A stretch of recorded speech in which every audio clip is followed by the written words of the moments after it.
My name is Wisdom, and this is how I met Eliana. She lived in a dry, quiet village called Redpath. It was a place where life moved slowly. The land was hard, and the people were harder. Most families lived off small farms. There wasn't much to go around, so everyone learned to live with less. But Eliana had even less than most. She was 20. Her mother had died when she was young. After that, her father, Walter, changed. He drank too much. He yelled a lot. And when he remarried, things got worse. His new wife, Madeline, treated Eliana like she wasn't even human. She made her do all the work, cooking, cleaning, feeding the animals, and working in the sun from morning to night. The people in Redpath saw what was happening, but no one said a word. That's how things were. People looked away. No one wanted to get involved in someone else's pain. I didn't know Eliana then. I had come from the city trying to find peace of my own. I had lost some things in life: money, family, trust. I thought maybe working with my hands would help clear my mind. I found small jobs on farms, and that's how I ended up on Walter's land. He said he needed help with repairs and planting. I agreed. I worked hard, fixing broken fences, digging new rows in the field, feeding chickens, and even helping build a goat shelter. Days turned into weeks, and still he didn't pay me. Every time I asked, Walter would say, "Next week." Then one day everything changed. He was sitting on a wooden bench outside his house, smoking and drinking from a bottle.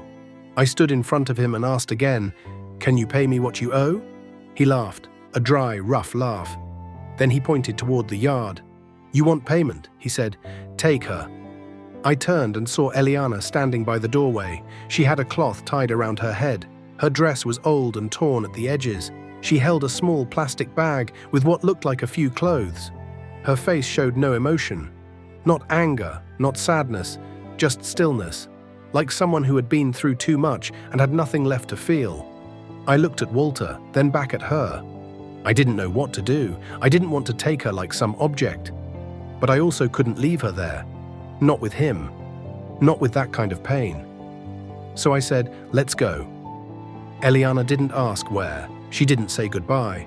She just walked beside me, quiet and steady.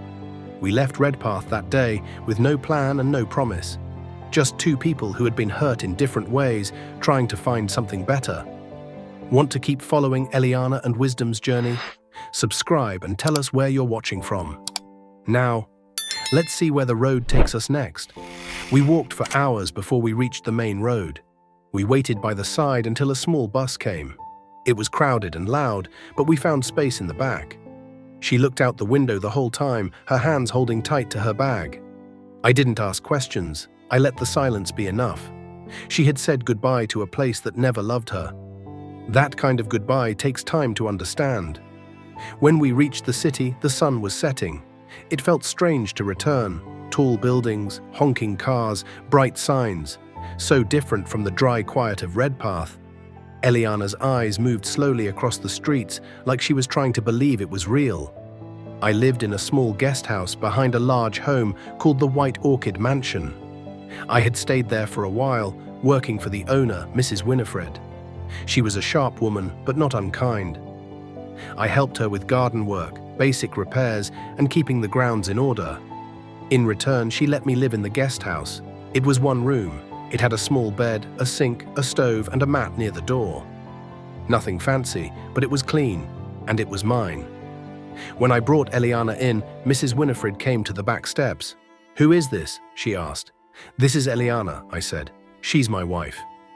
I don't know why I said that, maybe to protect her, maybe because it was easier than the truth. Mrs. Winifred raised an eyebrow but said nothing more. She looked at Eliana and gave a small nod. "Take care of each other," she said. Inside the room, Eliana sat on the edge of the bed. She ran her hand over the blanket like it was made of something rare. That night she cried, but not loud. Quietly, like someone who didn't want to disturb anyone. She pulled the blanket over her shoulders and turned her face to the wall. I gave her the bed and slept on the mat near the door. In the days that followed, she started to change. She woke up early and cleaned the small room. She made simple meals: rice, boiled eggs, tea. She found an old broom and swept the small porch. She never asked for anything. She didn't talk much at first, but I noticed the way she watched everything, like she was learning how to live again. One morning, as I was tying my shoes to go sweep the yard, she said, "Thank you." I looked up. For what? For seeing me.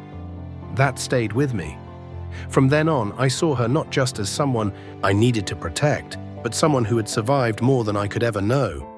She started humming while she cooked. She washed her clothes and hung them neatly on the line. She tied her hair with care and asked questions about the city. She even started reading an old book I had left on the shelf. One evening, we sat on the steps outside the guest house. "Do you think people like me can have a future?" she asked. I looked at her. "You already do," I said. She nodded, just once. But that was enough. That was the night I knew I would do anything to protect her. Not because I felt sorry for her, not out of duty, but because she was strong, stronger than anyone I had ever met. She wasn't weak, she was tired, and she was starting to come back to life. Eliana stayed. She could have left, she could have said no, but she stayed. We lived quietly in the small guest house behind the White Orchid Mansion. It sat near the edge of the city, a place full of movement, but not loud where we were. Our world was simple: one room, a small stove, clean water, and peace. At first, Eliana moved like someone waiting for something bad to happen. She flinched at loud sounds. She kept her things in her bag, as if she might need to run. But little by little, she started to settle. She folded her clothes and placed them in a drawer. She set her shoes neatly by the door. She began to trust the quiet. I didn't rush her. I spoke when needed. I listened more than I talked. She had been silenced for so long. She needed space to find her voice again. She cooked most days, simple food, but it tasted like home. She boiled beans, roasted maize, made soft rice and stew. I'd come back from working in the garden to the smell of something warm, and she'd already set 2 plates. She never said, "I made this for you." She just placed the food on the table and sat down. That was her way of caring, quiet and steady. Mrs. Winifred noticed. One afternoon, she called me to the main house. "The girl," she said, "is she smart?" "Yes," I said, "very. She's quiet. She's been through a lot." Mrs. Winifred nodded. "Would she want to work in the kitchen?" "Just part-time. It's cleaner than most jobs." I asked Eliana that night. She thought about it, then said yes. So she began working in the White Orchid Mansion's kitchen. At first, just washing vegetables and stacking dishes. The other kitchen staff, mostly older women, were curious. They asked where she came from. Eliana didn't say much, but she worked hard and she worked well. Soon she was cooking. She had a light touch with spices. She made soft chapati, tender chicken, and perfect fried plantains. The staff noticed. So did the guests. Even Mrs. Winifred said, "Who made this?" and looked impressed when someone answered, "Eliana." I saw the change in her. She stood taller. She tied her headscarf with care. She looked people in the eye. At night, we sat outside the guest house and talked. Not always deep things. Sometimes just how the sky looked or how sweet the mangoes were. But sometimes she opened up. "My mother used to sing when she cooked," she said once. "What kind of songs?" "Songs about rain." She said rain was a promise. "What kind of promise?" "That something better always comes after the dry season." I didn't answer. I just listened. Another night she asked, "Why did you bring me with you?" I thought about it. "Because no one else would, and because I couldn't leave you there." She looked down. "I'm not used to people choosing me." "Well," I said, "get used to it." She smiled at that, just a little. The days passed. Her kitchen hours increased. She earned small pay, enough for her own things. One day she bought herself a new pair of shoes. Not expensive, just simple flats with soft soles. She walked back to the guest house wearing them, smiling like a child. "I've never bought something for myself," she said. She took care of them like they were gold. One Sunday she asked me, "If you could do anything in life, what would it be?" I answered without thinking. "Start something small. A place where people feel better when they leave than when they come." "Like a clinic?" "Maybe." She was quiet. Then she said, "I want to become a doctor." I looked at her. "You'd be a good one." "You think so?" "I know so." We didn't have the money for school yet, but it became our dream. She kept a small jar beside her bed. Each time she got paid, she dropped a few coins inside. She wrote "school" on the lid. That jar filled slowly, but with hope. Then something changed. It started small. A visitor arrived at the mansion. A man. Well-dressed, confident, a smooth voice and a sharp smile. That evening, Eliana looked shaken.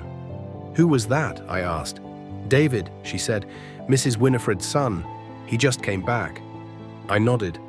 I had heard of him, never met him. "He stared at me," she added, "too long." "Stay near the others," I said. "Don't be alone around him." "I won't." But the peace we had built now felt shaky. I could see it in her eyes. The quiet she had grown to trust now held a new kind of fear. She didn't want to lose the job, but she didn't want to lose herself either. That night, she held the school jar close, her fingers wrapped around the lid. She whispered, "One day," and I said, "Soon." David started showing up in the kitchen every other day. At first, he said he was just checking on the food, but soon he only came when Eliana was there. He made little jokes, asked questions he didn't need to ask. He stood too close when he spoke to her.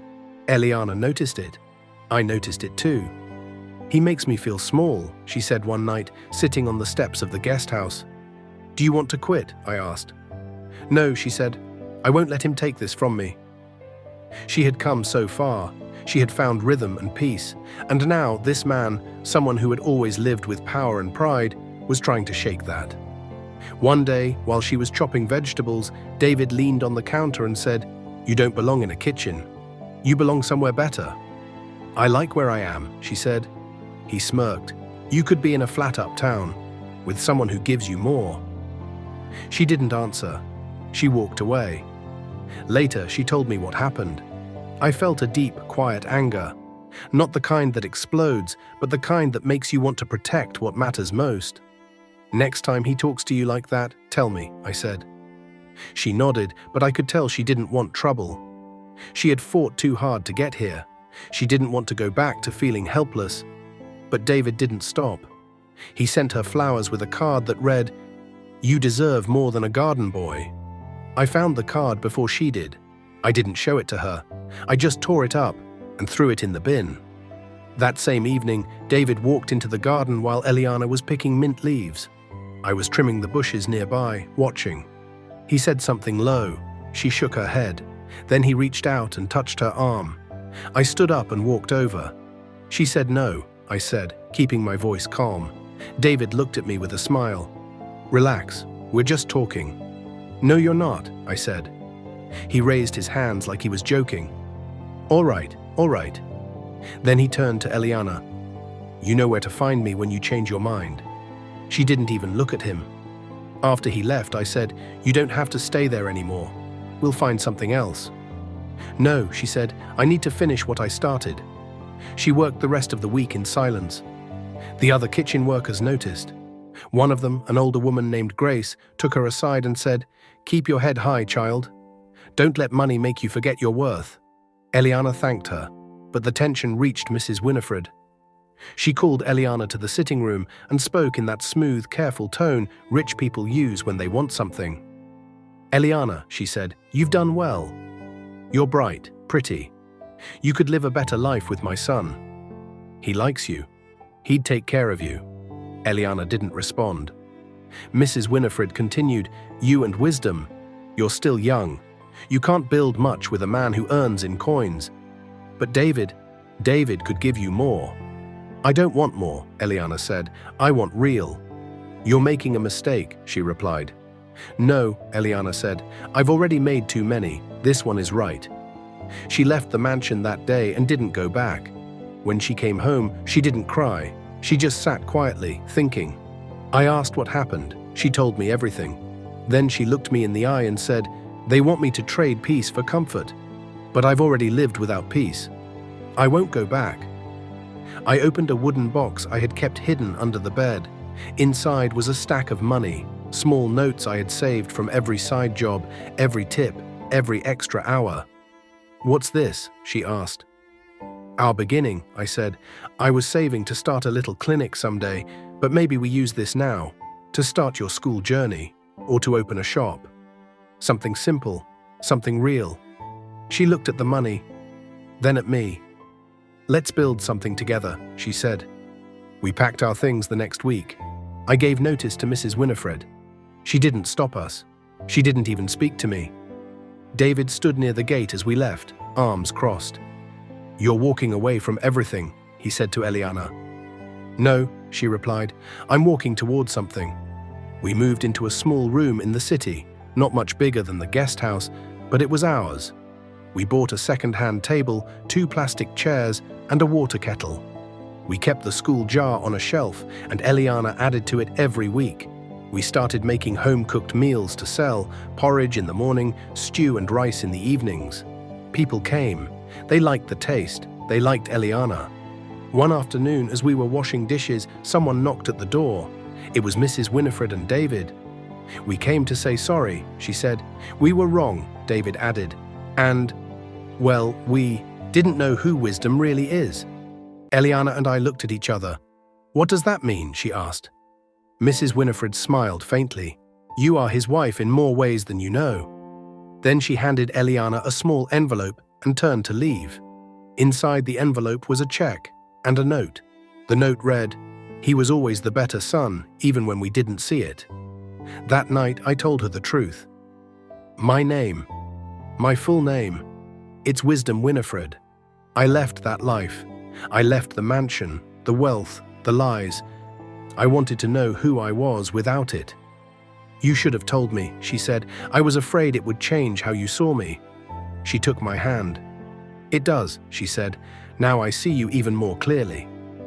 And in that moment, we both knew. The life we were building was no longer about escaping the past. It was about choosing the future, together. After that night, something shifted between us.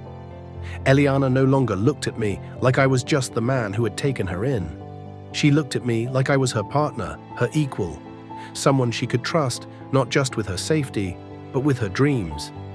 She asked me questions about my past. I answered them all. Yes, I grew up in the mansion. I had been the oldest child. I went to good schools. I wore suits and had my own room with books and a wide window that looked out over the garden. But none of it made me feel alive. The house was full of rules, full of pressure. My father was cold. My mother, Mrs. Winifred, wanted perfection. I could never be enough. So I left. I chose a smaller life, but one that felt real. "I understand now," Eliana said. "You didn't run away from wealth. You ran toward freedom." She didn't ask for anything from my old life. She didn't ask why I had never told her sooner. She just held my hand and said, "Let's build our own story." And we did. We kept the small food business going. It didn't make much, but it helped cover rent and meals. We didn't eat meat often, but we never went to bed hungry. We bought second-hand books. I read to her at night. She took notes in a little blue notebook she kept under her pillow. Her school jar was more than halfway full. Then came the letter. It arrived in a plain envelope with no return address. The paper was thick, the handwriting neat. It was from a small private college. The letter said Eliana had been recommended by someone who believed in her potential. A woman named Grace, one of the older cooks from the mansion, had written on her behalf. They were offering Eliana a chance to take entrance exams for a part-time medical training program. If she passed, she could join the next class.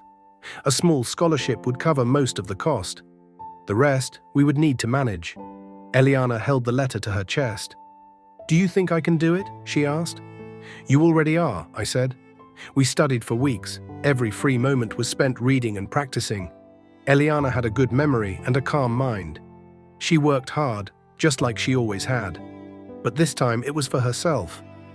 The day of the exam, she wore a simple dress and tied her braids back. She walked out the door with a nervous smile and returned hours later with tired eyes and a hopeful heart. "I think I passed," she whispered. She did. The next week, the college called with the results. She had scored well, high enough to earn her place in the program. We cried, not loud, just soft tears of relief and pride. She started classes the next month. Every evening, she came home and told me what she learned, about bones and blood, about the way the body heals itself. Her eyes lit up as she spoke. Her hands moved with excitement. One evening, I looked at her and said, "You're becoming someone the world needs." She smiled. "You saw me before anyone else did. Now the world will see you too," I said. We were happy. Not rich, not flashy, but deeply, quietly happy. Then one morning, as we prepared breakfast, someone knocked on the door. It was a man in a black suit, holding a brown envelope. "Are you Wisdom?" he asked. "Yes." He handed me the envelope and walked away without saying another word. Inside was a letter from a lawyer. It said my father had passed away. I hadn't seen him in years.